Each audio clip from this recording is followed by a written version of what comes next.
Okay, thank you everyone for joining us. This is the first ever San Bruno Education Foundation introduction and informational webinar. We are recording tonight's webinar, so just want to make sure everyone is aware of that. We're going to start with a few slides, go through the history of the Ed Foundation, what we do, and just run through a few basics and then allow everyone to have questions if you had some. We did get some pre-submitted questions, so we'll definitely address those.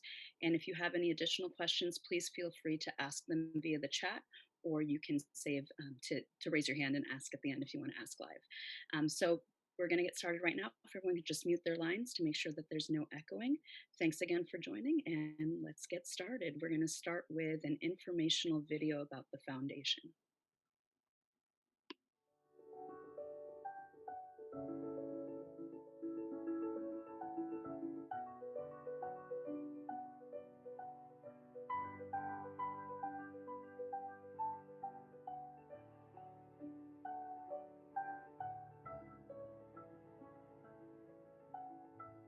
San Bruno Education Foundation is a 100% volunteer-run nonprofit whose mission is to raise funds to provide enrichment programs for students throughout the San Bruno Park School District.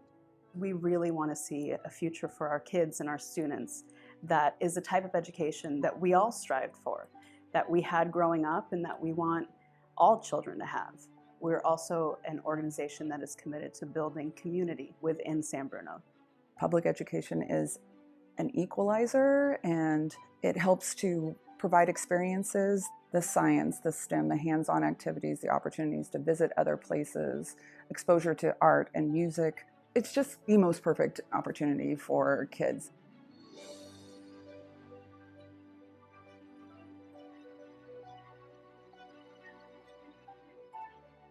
What makes San Bruno Education Foundation a special group is they have really brought together the community, not just in ways of supplying and ensuring that the kids of San Bruno are getting a quality education by the supplies that are required, but also just bringing the community together. And that's what my wish is for being on the San Bruno Community Foundation, is to continue to bridge that gap between the community and then work hard to make sure that the kids of San Bruno are protected and have everything that they need in order to become successful adults. Our Welch Family Foundation mission statement is to inspire lifelong learning, advance knowledge, and strengthen our community. And I think that the San Bruno Education Foundation brings all of those points together. They are the link and the bridge that we are able to donate to them, and they are the ones who can directly impact the students and directly find the different needs that the schools need. The thing I love about the San Bruno Education Foundation is that it covers all the schools. It's not focused on any one part of town, any one school. It's the opportunity to make sure that there's a way to lift everybody up. They all benefit from our community's efforts. SBEF helps students in a way that most parents don't even realize, whether it is helping us set up a website or come in and help us buy something that maybe we didn't have the funding for. They're so open to hearing what every school needs and hearing what the community really wants and making that an important goal. The vision that we have for SBEF in the future is not only an organization that can provide these enrichment programs, but can really unite the community.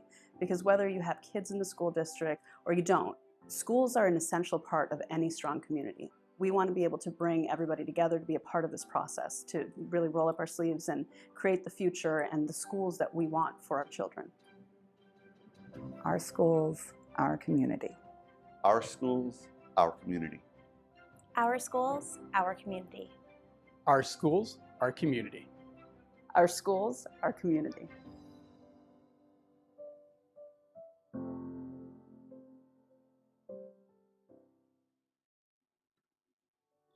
So that's the first viewing of the SBEF video. We actually designed that and created it for a gala that we were going to have in the spring. Unfortunately, we have to postpone that, but so you got to see it first. Next, we'll move on to welcome and introductions. Rather than me introducing everyone, we'll just have every board member just introduce themselves. If we go ahead and get started with that, Scott, our president, will go first.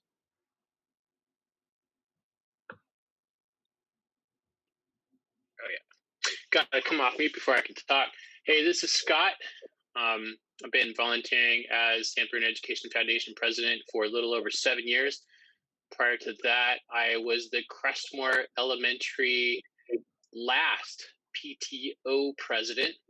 And when we closed down our school there, the Education Foundation at the time reached out to me and said, hey, we're getting a little burnout on this Education Foundation thing. You want to take it over and give it a try? And so I said, yeah, sure. And sort of dipped my toe in the water. And here I am still, I think 7.5 years later. And it's just been great seeing the impressive growth and the quality and the caliber of the people who've been volunteering to help us out.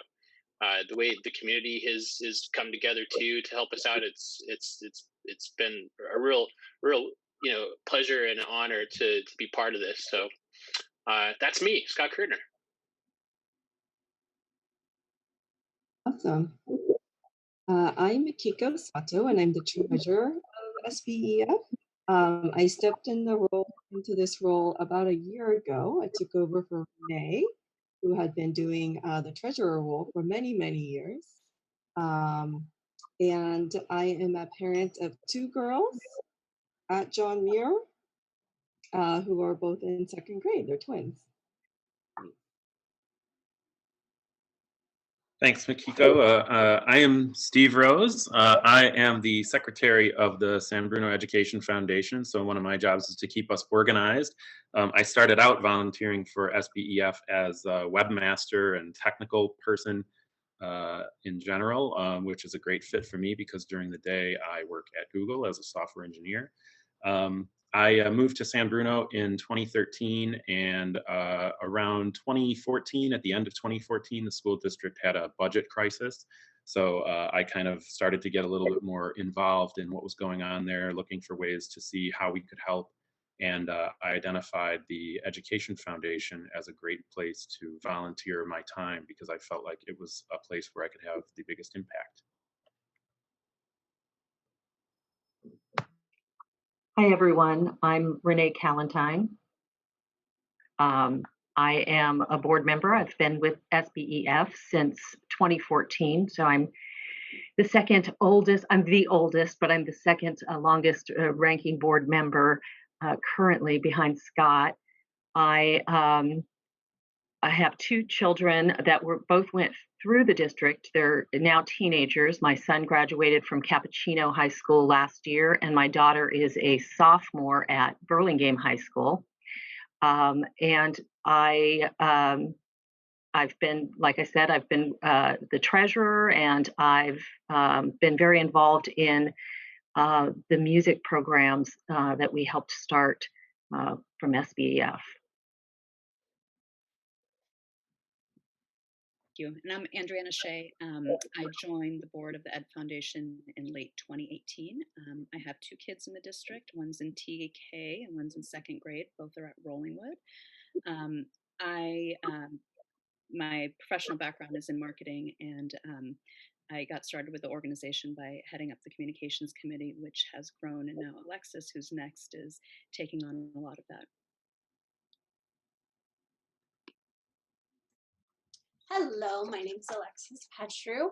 I joined the SBEF board last December after spending most of the year volunteering, because you can volunteer with us and then consider joining the board. I have 2 children, a 2nd grader at John Muir and a preschooler. And I joined probably, I first heard of SBEF when my son was at TK. And I could see he and his friends, his classmates, really loved the music program. And that's how I learned that SBEF funds music. And I thought, what a great organization that brings these enrichment opportunities to our children that they wouldn't otherwise have. And I thought I could bring my skills in communications, grant writing, and outreach to that organization. Thanks, Alexis. I'm Brent Plisco. I'm a newest member of the SBEF, joining just a few months ago. I have a son who's 7 in the 1st grade at Portola Elementary School. and I have another son who will enter Portola as a kindergartner next year, and yet another son who's on his way but has not seen the light of the world just yet, who will come hopefully sometime in December, who we also looked forward to seeing in the San Bruno School District as well.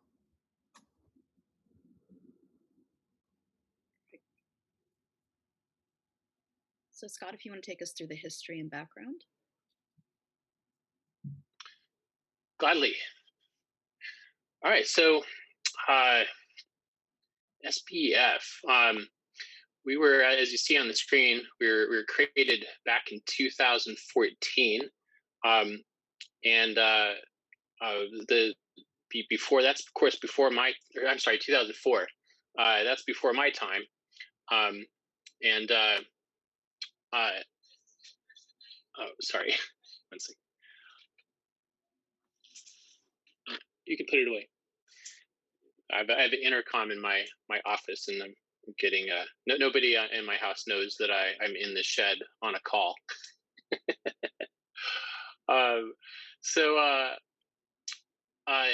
think it was running for about like 7 years before I took it over, and that's why I think the previous board was getting burnt out. They're doing about $10,000 a year consistently throughout that time, and when they kind of introduced it to me, I sort of offered it to me, and I looked around, I looked down at Burlingame, I looked at Millbrae, which have pretty similar sized K through 8 school districts, slightly different socioeconomic demographics, especially in Burlingame, but the differences were stark. San Bruno Education Foundation with $10,000 a year. Millbrae was doing about 250 a year, and Burlingame at the time, 7 years ago, was doing about 1.2 million. So I'm thinking that the differences between San Bruno, Millbrae, and Burlingame aren't 10,250 and 1.2 million. So I figured there's a lot of opportunity for growth here, and I accepted the job. And since then, after my first year, we doubled from 10,000 to about 25,000. And then my second year, we went up to 50,000. My third year, we went up to 100,000. And it really, like, it wasn't there. There's just really some simple changes that I made to the culture of the nonprofit. And two of them were be lighthearted, make it a friendly environment. Heck, we're volunteering here. We're giving our time for free. Might as well be fun. And then the second thing I really wanted to go after was transparency. And then kind of with transparency, hand in hand with transparency, was publicity. Being that was a big challenge. Is nobody was even aware of what the Education Foundation was or what it does, and that was a problem that is really been not 100% resolved, but we've made a lot of progress there with our board members here, and none of it was me. It's all the people that are in this room, this virtual room here, that did all the hard work, and then also some people that came before us who set the stage for us, and that's it. So we're 100% volunteer run. We while we serve all students in the San Bruno Park School District, and that is our mission, we do tend to put a little bit extra emphasis on kids with greater needs, and we can talk more about that later. So I guess that's enough to talk about for the history and background. I guess I could hand it back to you, Andriana, if you want to take us to the next. Sure. Actually, I'm going to kick this over to Steve. Hi. So I when I first started researching what was going on in San Bruno around the time of the 2014 budget crisis, one of the first things that I started learning about was the PTAs and the Parkside PTO, which is kind of a natural place to start. And that's when I kind of learned that SBEF existed.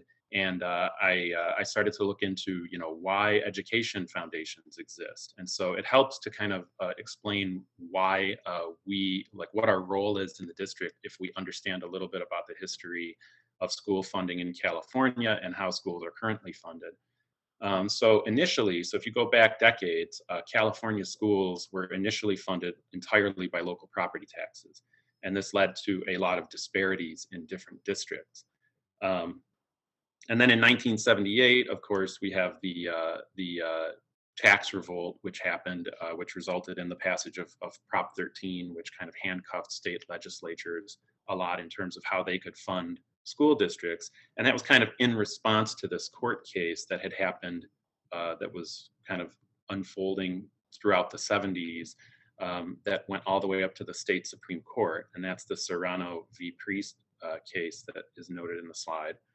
And basically what that case was is the plaintiff said that his kids were not getting the same education because he was in a place that had lower property values than kids who were in higher value districts, and that violated the Equal Protection Clause. So the state Supreme Court basically agreed with that argument.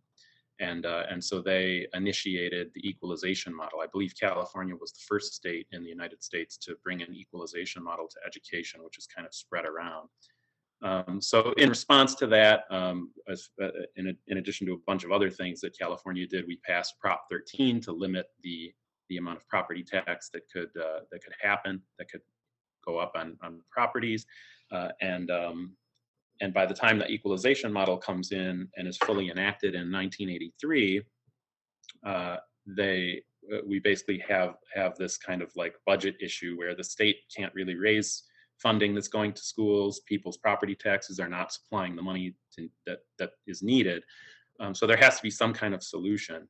And what happened in 1983 was that the LA County Superior Court found that communities who wanted to could raise additional taxes on top of what the state supplies in the form of local bonds and parcel taxes. And so that really is, when you look at the state model of funding, the way the state model is kind of designed is to give funding based on what kind of the average school district needs.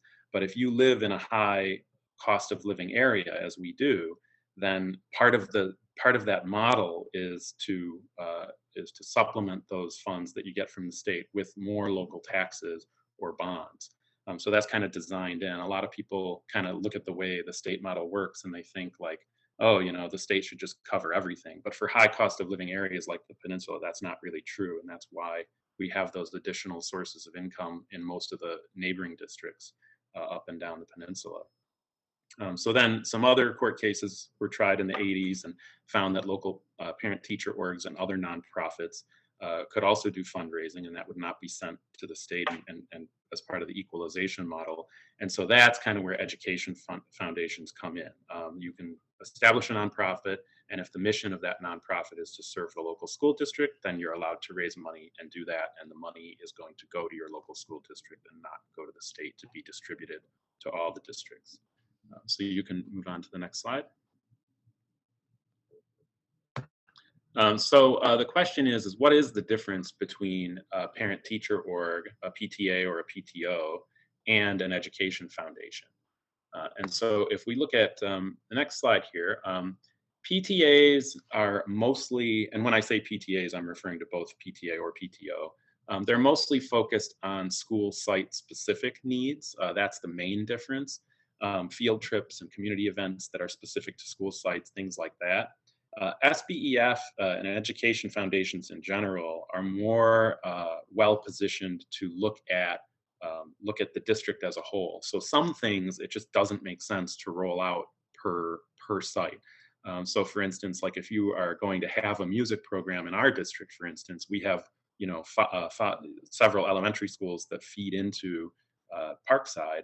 And so if some districts or some of the elementary schools have music programs and Parkside, has a music program and some other elementary schools don't, then these kids are going to be showing up to Parkside with all different levels of music exposure. And that doesn't really make sense.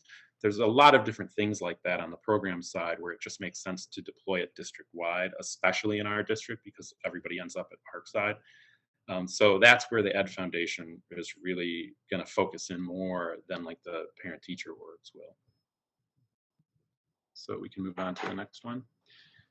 So because of the history of state funding, and because we live in this high cost of living area, it just comes to pass that the local, state, and federal funds are just not enough to fund everything that just an average school district like ours would want in this area. So even though we're this, we're one of the largest economies in, if we were our own country, we would be the 5th largest economy in the world. Nationally, we rank pretty low on the list of per pupil spending. And if you go back just a few years, like 10 years ago, we ranked, I think, 48th. And so we're kind of coming out of a history of chronically being underfunded, and we're still fairly well underfunded. And then if you kind of look at this, you can see how California compares to the national average, and how that gap kind of grew a lot after the 2008 housing crisis. And so we're still in the process of making up for that. So that's kind of the history of Ed Foundations and how the state funds schools and why Ed Foundations exist in California.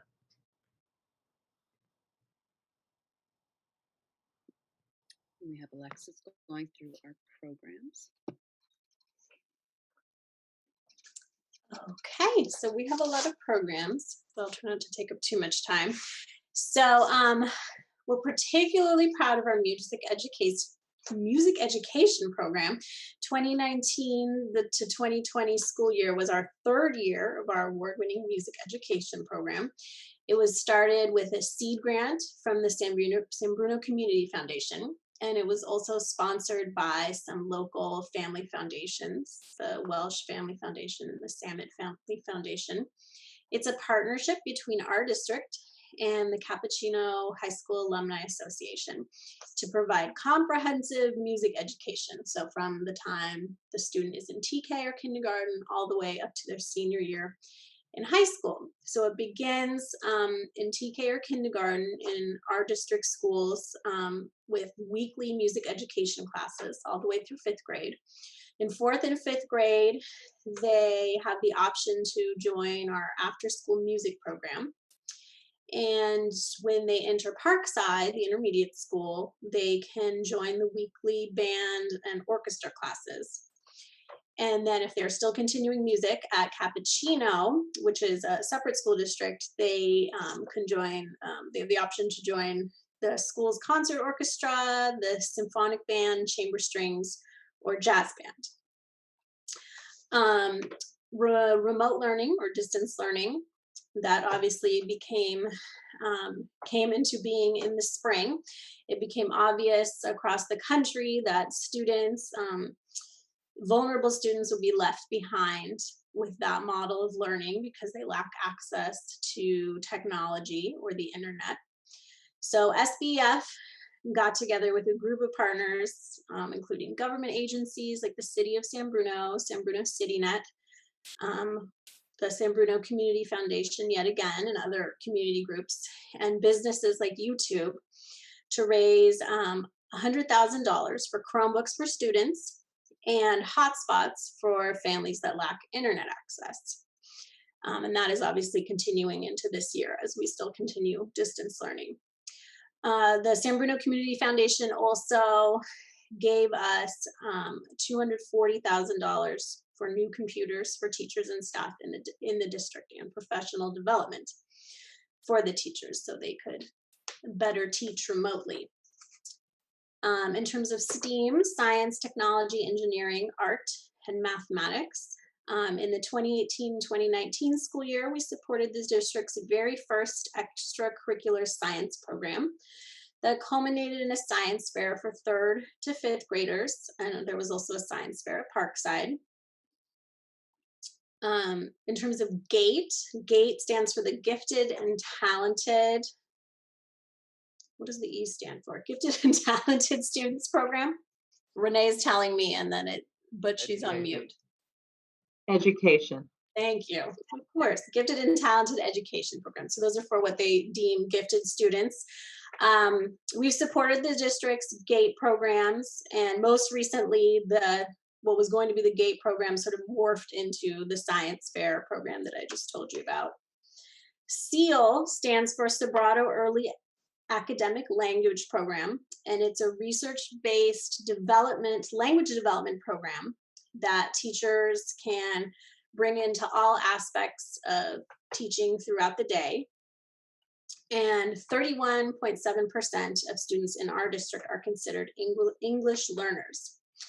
So in the 2018 to 19 school year, SBEF in the district launched a SEAL program with a grant from the San Bruno Community Foundation to help the youngest learners, the TK and kindergarten and first graders at Bel Air and Allen, with their English, the idea being that you teach them young and then hopefully that will carry with them throughout the rest of their education. We've also done coding clubs. That's sort of part of STEM. In previous years, we've sponsored a after-school coding club for 3rd and 5th graders at various school sites across the district. Professional development, we also support professional development for our teachers. It's a benefit for our teachers as well as our students who receive better education from the teachers who have been trained. We've done training in STEM, in next generation science standards and STEM, and then also in SEAL, like I talked about. And then we also fill in funding gaps identified at various schools or things that the district needs. So like support for summer reading counts and attendance matters initiatives. We also help support the district's portrait of a graduate strategic development. And that is it. All right, thank you, Alexis. I am going to cover the next couple of slides about our funding sources and where that funding is going. The total revenues during fiscal year 1920 were $214,000. And as you can see, a significant amount of our funding comes from grants and corporate donations, which includes contributions from the San Bruno Community Foundation and Google/YouTube and the Welch Foundation.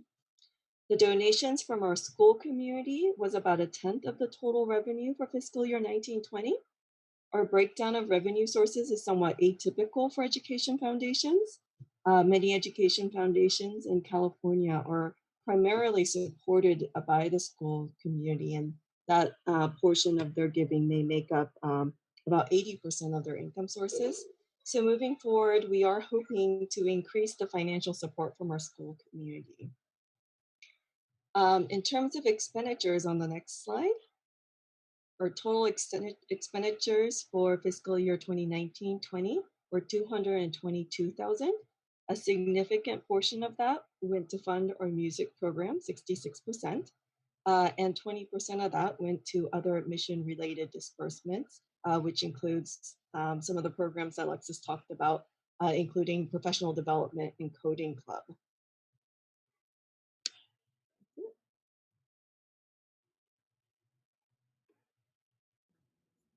Awesome, thanks, Makiko.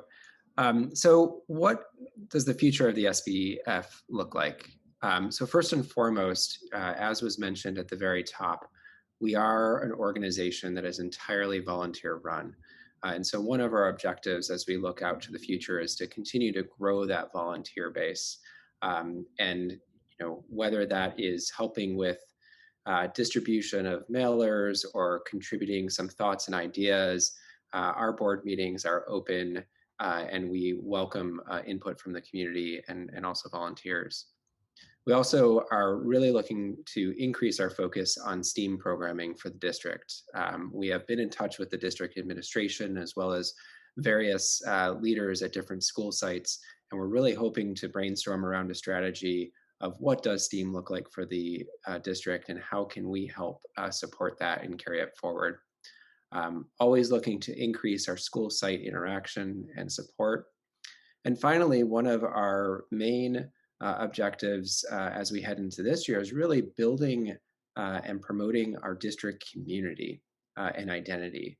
And so two ways that we have started to embark on that are bringing together the presidents across our PTAs at the various school sites and holding monthly meetings of that so-called President's Council, as well as looking for opportunities to collaborate with our local service organizations. So the Lions and San Bruno Rotary are two of those organizations.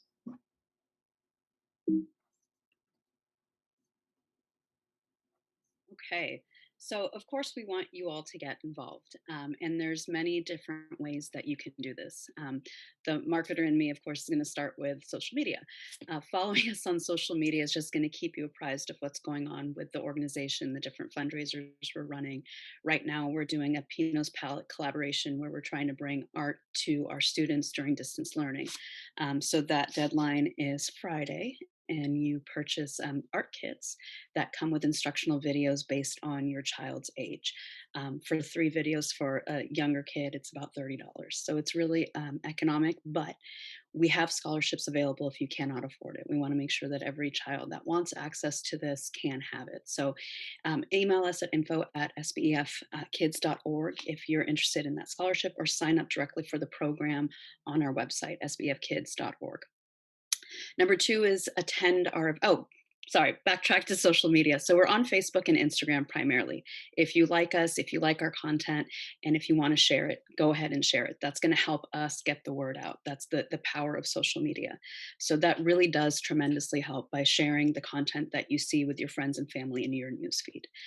Attend our events. So of course, post COVID, do this. We had a lot in store for the year where, as Brent said, we really wanted to bring the community together just as a district wide community, not just at specific school sites. So we were starting Pinos Palettes fundraisers, which we can start up again after COVID, an annual gala to bring people together, an opportunity to get dressed up and hang out with your local schoolmates, and Music in the Air. This year was going to be a collaboration with Children's Day, but really to highlight our music program and to celebrate what the kids have accomplished throughout the year. Third is volunteer. We can always use volunteers. The least involvement way is, again, helping us raise awareness in the community, sharing our content on social media, sharing the activities that you're doing with your friends and your kids' classmates. If you're doing the Pinos Palette thing, maybe getting on a Zoom call together with your classmates' friends to share your artwork, or doing socially distanced outdoor painting together with those kids. Specific areas that we need to plug in specific volunteers is graphic design and web design. Really, that being able to communicate with the public is critical if we want to grow our organization. And we try to keep costs down. So we don't want to pay for these services. If we can have a volunteer from the community that has those skills and can donate some time, that would be amazing. Writing thank you notes to our donors. I have an intruder. Writing thank you notes to our donors. Outreach to small business community. If you have relationships with small businesses that you think would be interested in sponsoring the organization, that would be tremendous. And if you are interested in a board seat, a great way to start is a volunteer, or if you're interested in becoming a board member. I am stepping down as of actually Monday. So we have one seat open, and that's a great way to get plugged in. And lastly is donate. Clearly, we need funds. And by making even a $10 donation per month, you can fund one elementary school student's music class for 5 weeks. That's tremendous. And breaking it down on a monthly basis, $10 a month is far less than we all paid for preschool prior to entering into the public school system. So coming soon is a SBEF membership program that contains a monthly contribution. So look out for that, or you can go directly to our website and make a donation. So I think that's the end of our slides, which is awesome. We have quite some time now. We have about 25 minutes to answer any questions. So feel free to put those questions in the chat. We had some questions come through prior to the meeting, so I will start with those. First one is, in the past, our school has received funds from the foundation. If not, how specifically does each school receive funding? Do we need to request a contribution or donation? If so, how is this processed? Thank you for your continued support. So I will actually, Makiko, if you want to take this one, I think that's right in your wheelhouse with how our funding gets distributed. Sure. So I think as we covered on our presentation, our primary vision is really to provide enrichment programs that are available to all public schools in San Bruno. And music is probably the best example of this. In the past, I think only a few elementary schools had music programs, and we were able to, with the support from the SBCF and other partners, we were able to expand that to all the elementary schools in San Bruno. And we're hoping to do that with STEM or STEAM in the future. So while our focus has been on district-wide programs, we have funded specific programs in the past. Last year, we made contributions to the Bel Air and John Muir PTA to address specific needs at those particular sites. However, that usually involved a lot of board discussions since they may not align perfectly with our primary vision. At the same time, we do see an opportunity to develop a more community-oriented approach to fund these smaller programs or projects. And we're envisioning something where we may be able to give out mini grants and maybe have more community input, potentially through the PTA president or other stakeholders to decide how those funds are allocated. Because of COVID, we've kind of put time out on some of the development of that program, but we really appreciate this question because I think we should really revisit this in the new year. In the meantime, I think everybody can email us at info@sbefkids.org if there's any specific program that you would like us to consider funding. Hopefully that answers the question. Yes, thanks, Makiko. We got a question in the chat that's actually an excellent question. I should have been more clear on this. The meeting is being recorded, and the question was, sorry, will the slide deck be available to view online? And yeah, the meeting is going to be recorded and will be available online. The slides are a part of that recording, so you will have access to that. So thanks for the question. Next one is, I'm a dad who supervises my 2 John Muir kids. How can I be a volunteer with upcoming events in the community?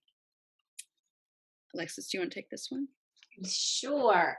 So yeah, as Andriana talked about, I mean, even if you don't have a ton of time, or you're not able to do something like, let's say, grant writing, web design, there's still a lot of things that you can do. We can set you up to write thank you notes to our donors, just even spreading the word about us on social media. Not just social media, because there's a huge part of the community that isn't on social media. So for example, when Andriana talked about our virtual art initiative, so I asked my son's second grade teacher to post about it to our class, and because it came from the teacher, just immediately we got 2 extra signups. So if you mention things to your friends or to your students' teachers, that goes a long way because it comes from someone they trust. So yeah, like I said, spreading the word. And then heck, if you do graphic design or web design and you can do that from home for a second while your kids are doing something, that would be great. So whatever you can do, just let us know your skills and availability and we'll set you up with something. Yes, Alexis and I have taught ourselves Canva, and we're managing, but professional graphic design would be amazing. Okay. The SBEF provides enrichment programs beyond mandated curriculum. Oh, do you support any special needs programs or trainings? Sorry, I started reading something else. Any special needs programs or trainings? I don't know, Scott, do you want to take this one? Yeah, I'll give it a try. So we definitely welcome to the extent anybody's able to be involved in our ongoing art program, our music program when it comes back, and when we talk and think about special needs, there's a wide variety, right, of abilities that we have, from general ed to special needs, and we just have every type of ability in that spectrum, and and we are definitely open to ideas on how we can support our special needs community better, but in the meantime, with what we are currently tackling, We hope that our special needs kids are able to participate to the extent that they're able. Am I missing something, Adriana, or did I capture all that? Yeah, so typically, I mean, you're right on, and typically we provide enrichment programs beyond the mandated curriculum, so like the extras that we used to have growing up, the art, the music, and such. But we really do take our direction from the district and what is the priority through the district, and that's how we kind of prioritize our funding and where we focus. Um, Last question that came in previously, regarding music specifically, and it relates to a question that we received in the chat, about music, and if music is continuing during COVID, and not during COVID times, how many times a week was there instruction, and are we able to get instruments issued from the district, or do you have to purchase your own? Um, Renee, and we also have Brian on the line too, if either of you wanted to. Sure. Sure, I'll take it. And the music programs that we offer are one example of the programs that we offer. That we do include special needs students in those programs. And the music programs, there's a variety of different music programs. So some of them are in curriculum music. That is just during the school day. It's available to all of the elementary schools, and it does apply to all of the students. In addition to that, we have in the past, up until COVID, offered music instruction, instrumental music instruction, to our district fourth and fifth graders. And at the time, the way it worked in the past, and everything's going to have to be reevaluated, once we lick our wounds after COVID. But the way it has happened in the past is we had a really wonderful instructor. He would teach at the locations varied. One year it was at Allen. Sometimes it was at Rolling Wood, but it's typically at one central location, and it's orchestra 2 days a week and band 2 days a week. So depending on what instrument your student would be interested in, they would have lessons twice a week, either with the orchestra or with the band. We typically don't provide the instruments. However, we do provide scholarships to the program, and we have also helped students get instruments. We have some instruments that are kept in inventory at Parkside. They don't belong to the foundation, they belong to Parkside, but we coordinate with the availability of instruments. And if the students who need who need that financial assistance are flexible about what instrument they want to learn, they have a better chance of getting that instrument provided through Parkside. Brian, did you have anything you want to add to that? I think you nailed it. Okay. Awesome. Thanks, Renee. Makiko, did you want to address music during COVID? Sure. This is something, we were really hoping that we might be able to have music during COVID. But clearly, as we started the school year in remote learning, and we were having discussions with the district, it became clear that it would be really challenging to offer music this fall. Largely just because it would be all offered online, and it's just hard to keep a class full of kids engaged. I actually never observed the classes as they were happening, but I understand they're very interactive, and it just wouldn't be the same sort of environment over remote learning. At the beginning of the school year, I think there was more hope that we might be able to return to a normal school year in the second half of the year, but it's becoming clear that, even if we are able to go back to in-person instruction, that the kind of model where there's a teacher and there's multiple classes interacting with a different teacher is just not going to be feasible even in the spring. So unfortunately for this school year, it doesn't look like we'll be able to continue or offer any music program, but we're hoping that we'll be able to get back to our original program starting in the next school year, hopefully. As a mom of a second grader, that music class was always the highlight of my daughter's day. So definitely something that we want to continue. We received another message in the chat, and we really tried to keep our presentation to about 30 minutes so we can answer as many questions as possible. So we still do have time, so feel free to send in any additional questions. There's a question here about the art kit that was mentioned earlier. Is it a fundraiser for SBEF? I'd be more inclined to participate if it is a fundraiser. It is a fundraiser. We didn't want to make it unattainable for people, so that in that charging a fee that we would make a lot of money on it that we can then put into our general fund.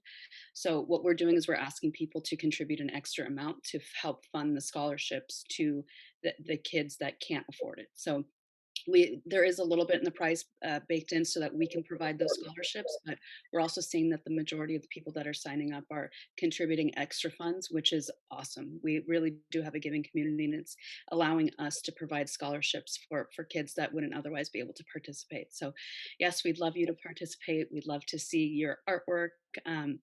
We'd love if you can sponsor other kids. Any other questions? I got some personally, so if there are any other board members that received questions privately, feel free to ask them.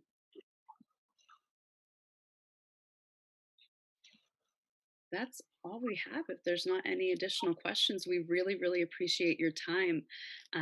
We will post the slides and the recording.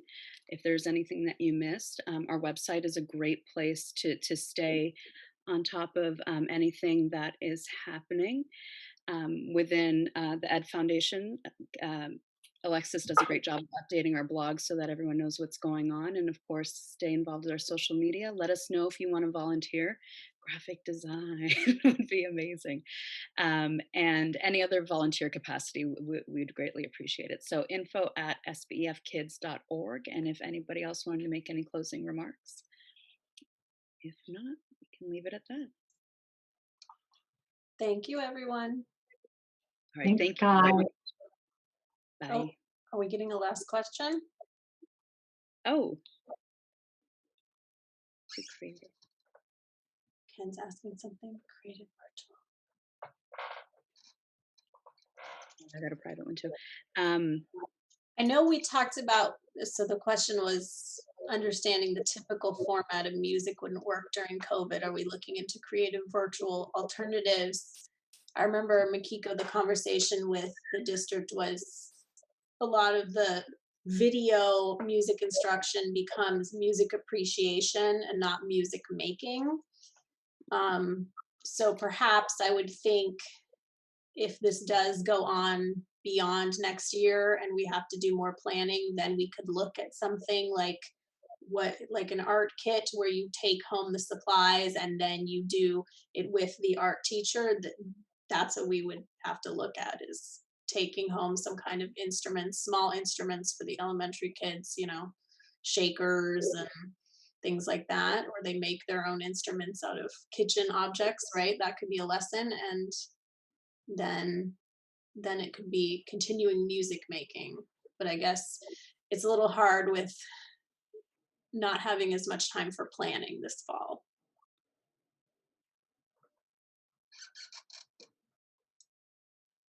And I think it's worth kind of, reaching out to the district again to see if there's any, what other school districts are doing too, if there are any good alternate programs out there. So we'll go ahead and do that. Follow up with that. Can maybe also point out that, essentially the feedback, we kind of reached out and asked people what they thought of, because our providers, their staff costs didn't change with COVID. And so the situation we were in is we were going to still pay $100,000 for Zoom music classes. And when we asked people how they felt about that, the overwhelming feedback was not worth it. So pull the plug.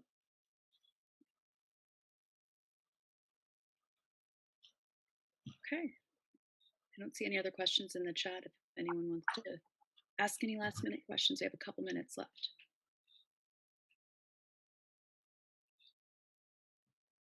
All right. On that note, we'll bid you farewell. Feel free to message us again, info@sbefkids.org. Thank you all. Have a great night.